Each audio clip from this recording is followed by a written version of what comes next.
ఎగ్జామ్లో సీట్ రాకపోతే నీ సంగతే చెప్తా. ఎగ్జామ్లో సీట్ రాకపోతే నిన్ను ఇంట్లో అడుగు పెట్టనివ్వను. సీట్ రాకపోతే 2 బర్రెలు కొనిస్తా, అవి పెంచుకో.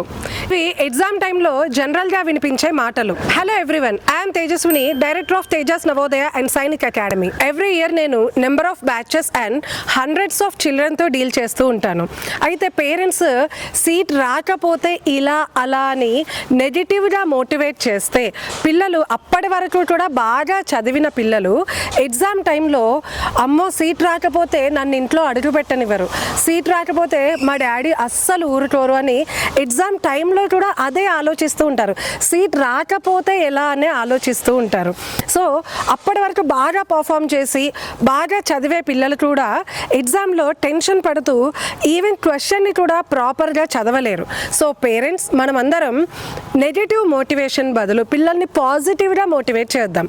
నాన్న నీకు సీట్ వస్తే నీకు ఇష్టమైన ఈ ప్లేస్కి నేను తీసుకెళ్తాను, చిన్న నీకు సీట్ వస్తే నీకు సైకిల్ కొనిస్తాను, అరే నీకు సీట్ వస్తే మనం ఫ్యామిలీ మొత్తం కలిసి వండర్లాకి వెళ్దాం. ఇలా పాజిటివ్గా మోటివేట్ చేస్తే పిల్లలు కూడా సీటు వస్తే అని చాలా హ్యాపీగా ఆలోచిస్తూ చదవడానికి ఇంట్రెస్ట్ పెడతారు, ఎగ్జామ్లో కూడా బాగా పర్ఫామ్ చేస్తారు.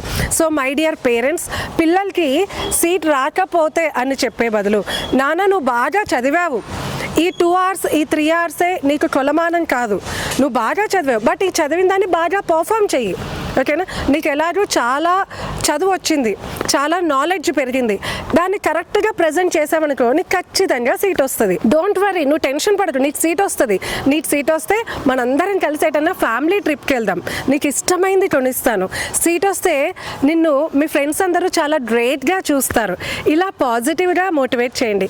ఎగ్జామ్ టైంలో పిల్లలు చాలా హ్యాపీగా ఉంటారు అండ్ బాగా పర్ఫామ్ చేస్తారు.